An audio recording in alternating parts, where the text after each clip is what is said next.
Hello everyone, welcome to our channel Kumari kitchen. మీకు ఇప్పుడు ఒక మంచి అలవాటుని నేర్పిస్తాను. మీకు ఇంట్రెస్ట్ ఉన్నవాళ్ళు ఇలా ట్రై చేసుకోవచ్చండి. నాకు ఇది మా అమ్మ చిన్నప్పటి నుండి ఇలా నేర్పించింది. ఎక్కడికి వెళ్ళినా కానీ మనము బయటికి వెళ్ళినప్పుడు మనకి చిల్లర వస్తుంది కాబట్టి ఆ చిల్లరని వేస్ట్ చేసుకోకుండా మనం చిల్లరని దాచుకున్నట్లయితే మనం ఎక్కడికన్నా పుణ్యక్షేత్రాలకు వెళ్ళేటప్పుడు ఒక్కసారిగా మనము ఈ డబ్బుల్ని కాగితాలుగా చేసుకొని మనము పుణ్యక్షేత్రాలని సంతోషంగా చూసేసి రావచ్చండి. నాకు ఈ అలవాటు ఉందండి, చిన్నప్పటి నుంచి నాకు మా అమ్మ నేర్పించింది. మీలో ఎవరికైనా ఇలా ఇంట్రెస్ట్ ఉంటే మీరు ఇలా ట్రై చేసుకోవచ్చు. ఇది మన పెద్దవాళ్ళు నేర్పే మంచి అలవాటండి. ఇప్పుడు ఇలా చూడండి, నేను ఎక్కడికి బయటికి వెళ్ళి వచ్చినా సరే నాకు చిల్లర దొరికినప్పుడల్లా ఒక్కొక్క రూపాయిని దాచుకుంటాను. ఒక్క సంవత్సరం పాటుకి నాకు 2000 3000 రూపాయలు చిల్లర అవుతుంది. ఆ చిల్లరని నేను కాగితాలుగా చేసుకొని తిరుమలకి వెళ్ళినా, శ్రీశైలంకి వెళ్ళినా, కొండాలవ కాడికి వెళ్ళినా, ఓసూరమ్మ కాడికి వెళ్ళినా ఈ చిల్లరని కాగితాల రూపంగా మార్చుకొని మేము పోయినంత దూరం ఎంజాయ్గా ఈ డబ్బునే ఖర్చు పెట్టుకుంటామండి. డబ్బులు లేక కాదండి, డబ్బులు మనం సేవ్ చేసుకోవాలి.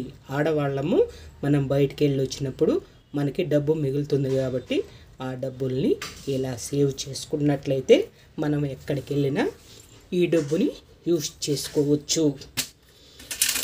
ఇలా చూడండి, ఇలా మనము అప్పుడప్పుడు మనకి చిల్లర వస్తుంది కదండి, ఈ చిల్లరని ఈ విధంగా సేవ్ చేసుకున్నట్లయితే మనకి ఒక్క సంవత్సరం పాటు, నాకు ఇది మా అమ్మ నేర్పించిందండి. మా ఇంటికి ఎవరు చుట్టాలు వచ్చినా నాకు డబ్బులు ఇచ్చినప్పుడు నేను ఇలా ఒక డబ్బాలో ఇలా దాపెట్టుకునేదాన్ని. ఇలా మనం దాపెట్టుకున్నప్పుడు నేను వీటిని పుణ్యక్షేత్రాలకు మాత్రమే వినియోగిస్తానండి. ఇలా చూడండి, ఇలా చూడండి క్యాను, ఇలా ఈ క్యాన్కి ఇలా దాచుకుంటాను నేను. ఇవి మనము పుణ్యక్షేత్రాలకు వెళ్ళేటప్పుడు వీటిని, ఇవి అన్ని 5 రూపీస్ కాయిన్స్, 10 రూపీస్ కాయిన్స్ అండి. చూడండి, ఇలా నా కాడ ఎప్పుడెప్పుడో కూడా నా కాడ డబ్బులు ఉంటాయండి. చూడండి, ఇలా 1 రూపీస్ కాయిన్ కానీ, ఇలా 1 రూపీస్ కాగితాలు, 2 రూపీస్ కాగితాలు, ఇలా 5 రూపీస్ కాగితాలని, ఇలా 10 రూపాయల కాగితాలను కూడా నేను ఇలా దాచిపెట్టుకుంటానండి. నేను పుణ్యక్షేత్రాలకు వెళ్ళేటప్పుడు ఈ డబ్బుల్ని నేను వినియోగించుకుంటాను.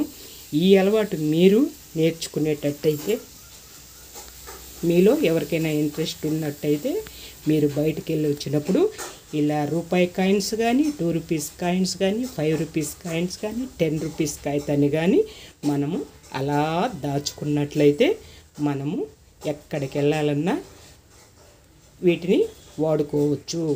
మన దగ్గర డబ్బులు ఉంటాయండి, డబ్బులు లేవని కాదండి. ఇది ఒక మంచి అలవాటు. నాకు మా అమ్మమ్మ, మా నానమ్మ, మా అమ్మ ఈ పద్ధతి నేర్పించారు. అదే పద్ధతి నాకు ఈ వయసులో కూడా అలవాటైపోయింది. ఇలా చిల్లరని దాచుకునే అలవాటు నాకు ఇలా అలవాటైపోయిందండి. మీకెవరికైనా ఈ పద్ధతి నచ్చినట్టయితే మీరు ఇలా ట్రై చేసి చూడండి. మీరు ఈ పుణ్యక్షేత్రాలకు వెళ్ళాలన్నా మీరు ఎంజాయ్గా ఖర్చు పెట్టుకుంటూ వెళ్ళొచ్చండి. మీకు ఈ పద్ధతి నచ్చినట్లయితే ఒక లైక్ చేయండి, షేర్ చేయండి, సబ్స్క్రైబ్ చేసుకోండి. మళ్ళీ రేపు కలుసుకుందామండి. ఓకేనండి, బాయ్ బాయ్.